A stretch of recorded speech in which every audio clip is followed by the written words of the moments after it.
Hello, Infiniteers. It is Friday, and that means it's time for our next episode of Toy Box Classics.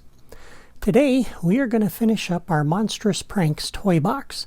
I will show you how to place the prank toys, and then we'll hook up the little bit of logic that we need for the enemy wave generators, the party cannons, and the end of the mission.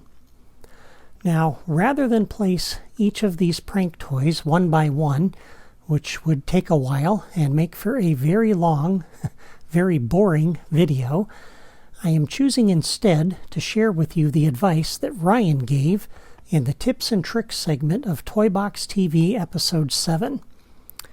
This is what governs the placement of the prank toys, and then I'll show you where I placed mine. So when setting up a chain of pranks, placement is everything. Place the next one too far and the player falls short.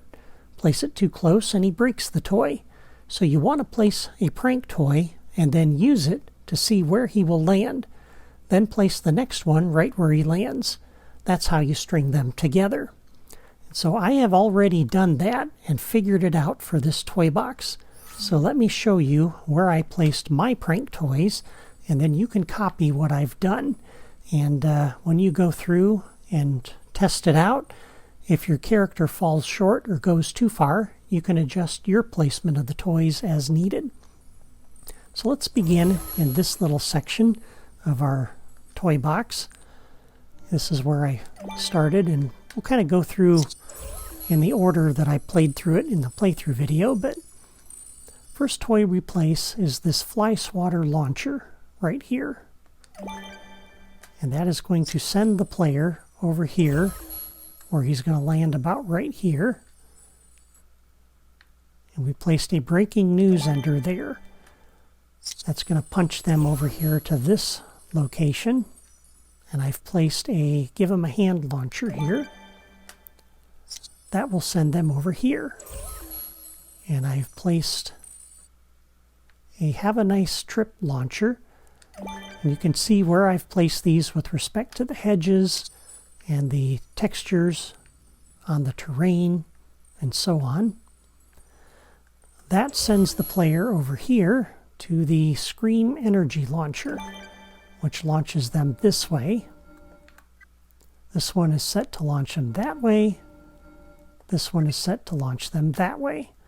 Again, notice how these are placed on the terrain and with respect to the objects around them. Okay? And so if you're testing this and you've placed your toys, and you thought you've placed them where I've placed mine, but they don't end up quite where they do in mine, and so they don't chain from toy to toy to toy, then tweak the toy they're having trouble with and the ones downstream until you get them to go where they need to go. When they're all done, they should pass through this trigger area and land on this platform. And this trigger area is going to do a new logic connection when entered by player any. We want to do a grand finale on each of the party cannons that are up here.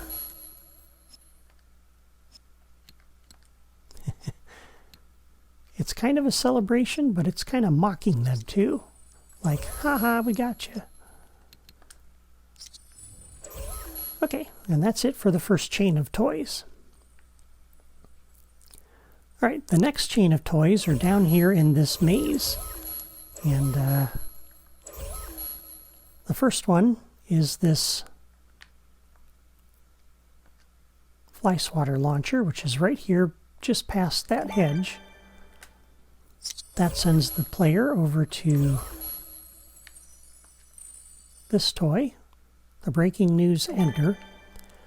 And I want you to notice how this toy is placed with respect to this toy. Because in 1.0, the toy kicked them off at a 90-degree angle that way.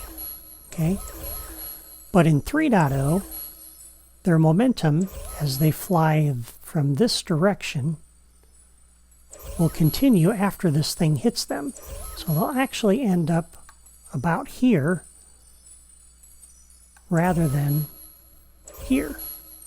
Okay, they're going to move a little bit to the left. So this is where I have placed the Give 'em a Hand launcher. That sends them over to this toy, which sends them over here to the School Colors ender. Okay. All right. Now, up here on the clock tower, we have one of those Scream launchers, and this is set to launch the player out in this direction. And so underneath that ledge, I have placed a long block from the basic blocks drawer with a cube on the end, and the first super cannon, which, by the way, these are out of platforming toys. This first one goes right on the end of that block. Okay? And I can take these out because now you know where to place this. Look at the red target on the end of that super cannon, and this is where I've placed the next cannon in relation to that. Okay? And then with respect to that target, I have placed another terrain cube. And this super cannon goes right on the end of that cube.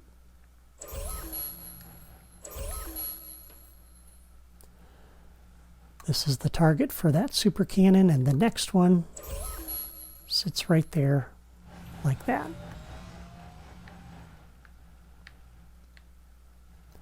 The next cannon sits over here off the end of that target, like you see there. And notice this cannon is going to launch them right over here towards this party cannon. I want them to end up here, but again, because their momentum is going to carry them a little bit to the right, I'm aiming for that party cannon. So that's why we have this set up the way that it is.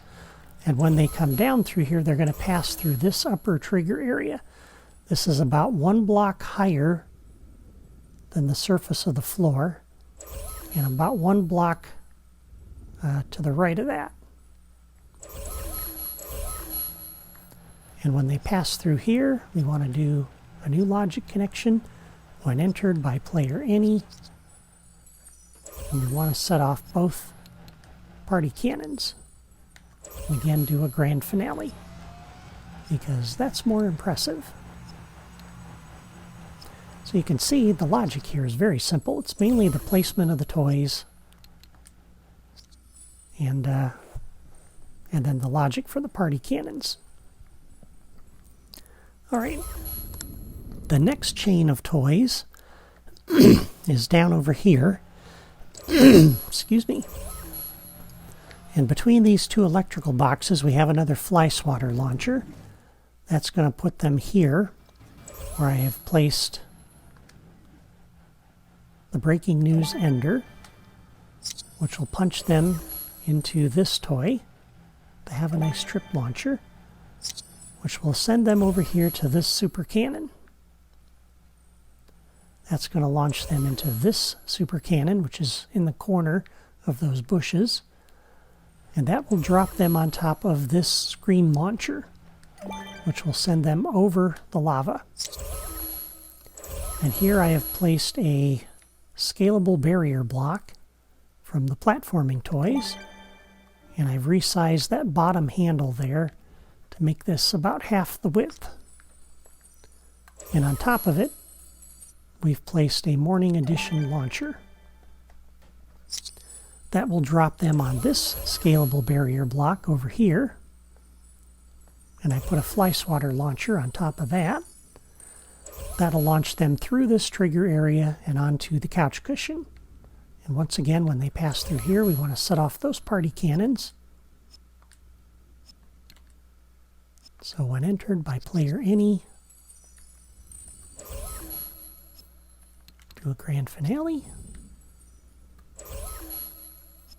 New logic connection when entered by player any. Kick off that one.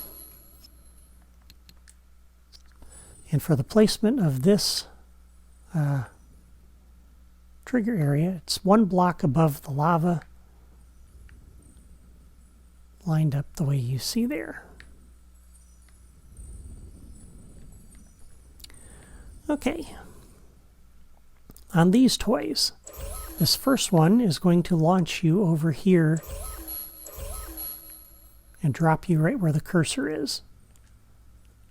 That puts you into the incoming call ender, which is going to punch you into this screen launcher, which is going to send you over this way. And this is why the placement of this tree matters, because if it's too far left, you're going to hit the tree.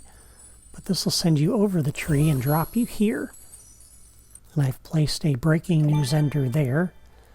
And again, notice the placement of the next manhole cover with respect to that, because again, their momentum is going to carry them a little bit to the left here. So this next one is lined up. Ugh, I can select the silly thing. It's lined up with the ring of fire. This is going to launch them into that screen launcher, which will send them up through the ring down into this water splash pool. And then on the splash pool, we're going to do a new logic connection when entered pool. Do a grand finale on each of those party cannons. And then this one's going to do something else. We're going to kick off an enemy wave generator. And I've connected this one up to the locators that you see up there on the patio, on the steps, and over in those corners. And I've configured this enemy wave generator with the enemies you see here. And I've also set the properties to turn off generation delay. All the other properties stay the same. And that's true for every enemy wave generator we're using. Right, so on the splash pool, new logic connection, when the player has entered the pool, will generate the wave. Okay?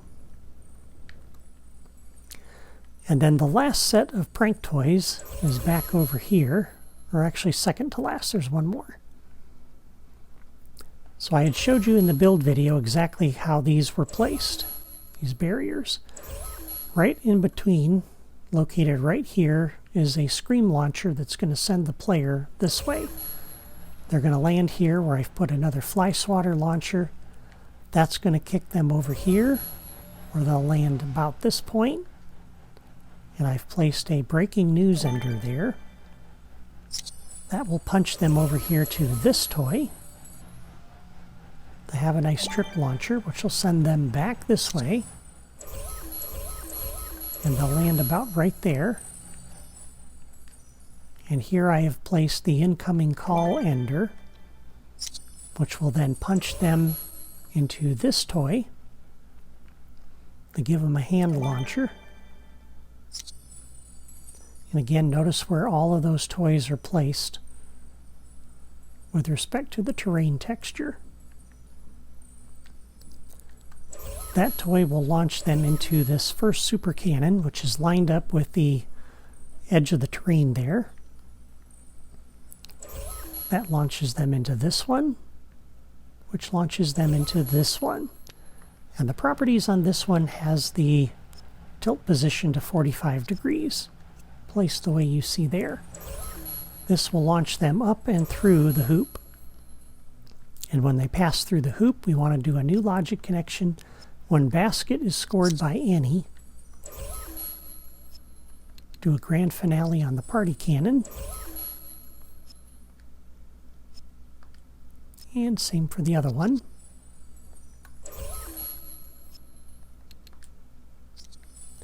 And we want to kick off the enemy wave generator. And this is connected to locators around the corner there.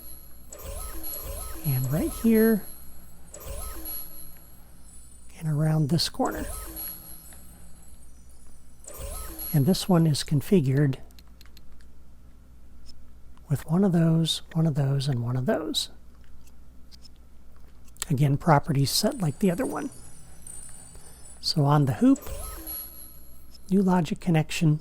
When a basket is scored by any, we want to generate this wave. All right, and the last set of prank toys is back here in this area. So we have a scream launcher, which will launch the player this way. They'll land here where we've placed the fly swatter launcher. They'll launch here where we've placed the give them a hand launcher. They'll land here where we've placed a morning edition launcher. Then they'll land here. And this toy will send them over into another fly swatter launcher, which will cause them to land on here. And this is the Scream Tunnel Sludge Ender. All right, so those are all of the prank toys. Okay, now the placement of the scrolls. The scrolls are out of gameplay toys. This is what we're using for Sully's homework. I've got one on that scream launcher, one on top of this building, and I can't go any lower because the bounding box gives us collisions. We have one over here on top of that scream launcher, so they have to jump on there to get it. We have one on top of that scream launcher. This one, we'll put this back. This sits in front of this first fly swatter launcher there.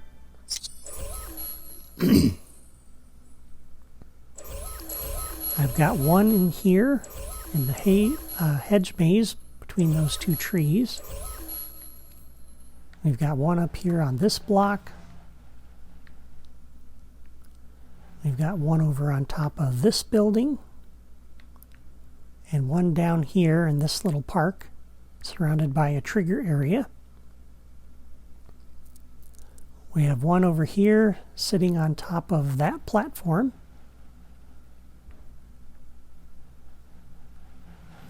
We've got one sitting up on top of that scream launcher. And we have one on that block and one on that block. We have one on top of this building and one down inside the paintball arena. One on top of that pillar, one on top of that building, and one down in front of that fly swatter launcher. Okay, and I think that is all of them. Okay, now next thing we'll do is hook up all the rest of the enemy wave generators. There aren't too many, but there's one back in this corner. This is connected to a locator over there. One over here. And one on top of the porch in that building over there. And this is configured with the enemies you see here. Properties set like the others. And so on this trigger area, new logic connection when entered by player any will generate the enemy wave. And we only want to do this once, so on the enemy wave generator, a new logic connection, when the wave is generated, we will deactivate the trigger area. Okay? Pretty straightforward. The same with this one. I have an enemy wave generator here connected to locators up on top of that porch over there. And I have a trigger area stretched out on the ground in front of that building, which encompasses the porch and the area around it. And this enemy wave generator is configured with the enemies you see here. Again, properties are set the same way. And so on this trigger area, new logic connection when entered by player any, generate the wave. And on the enemy wave generator, a new logic connection when the wave is generated, turn off the trigger area.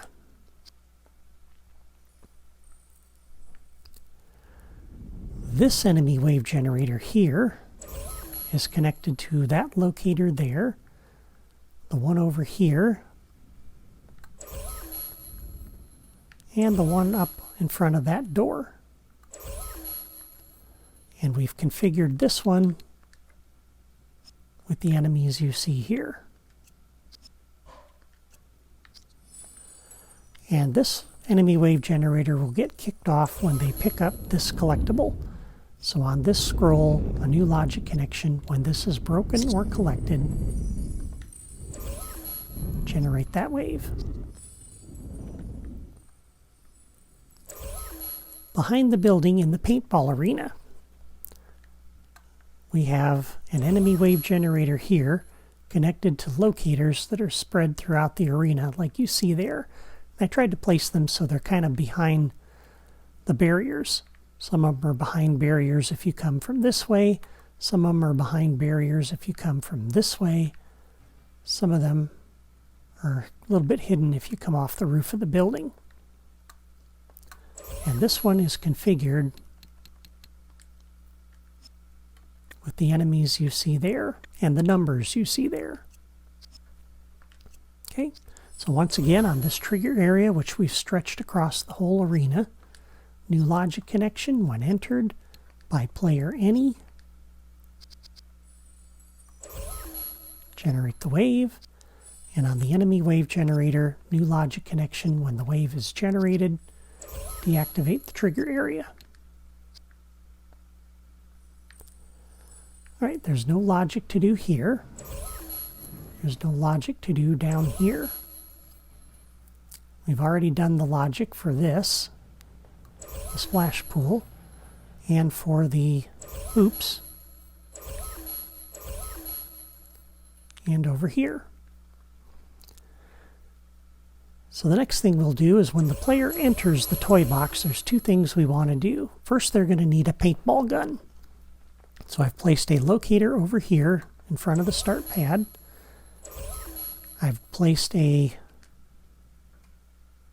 object generator, and I did a new locator connection on that and connected it to the locator. And we've also placed a level starter.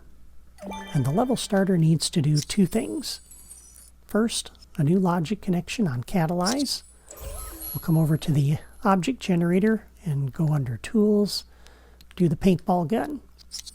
If you want two players to be able to enjoy this, drop a second locator here with a second object generator and hook the second one up the same way we just did that one. The other thing the level starter needs to do is a new logic connection on catalyze. We want to come over here to the rail slide turn, and we want to turn that on. That'll start that rotating. Okay. And then the last thing we need to do is the end of the mission. So we got 3 toys we need for that. We have a collectible tracker. We have an action enforcer. And out of the gameplay toys, we have the sound effect generator. And on the sound effect generator, go into the properties, make sure you turn off 3D sound at speaker or locator. On the collectible tracker, I think you can leave the properties set the way they are, but this is how you want them. And on the collectible tracker, just do 2 things. A new logic connection when the final collectible is collected. Come over to the action enforcer and have all the players celebrate. And on the collectible tracker, a new logic connection when the final collectible is collected. Come over to the sound effect generator and go to musical fanfare. That's the normal end of mission flourish that I like to play. And that is it. The logic is pretty straightforward and there's not much of it. It'll just take you a little bit of time to place everything and hook it all up. But it's pretty easy. And with that, the Monstrous Pranks toy box is done. Well, I hope you've enjoyed this toy box, and even if you don't build this one for yourselves, I hope it gives you some ideas for how you can use the MU prank toys to create your own crazy pranks. Thank you for watching. Before you go, hit the like button and subscribe so you don't miss the next classic toy box in this series. That's all for me today. Take care and have a great weekend.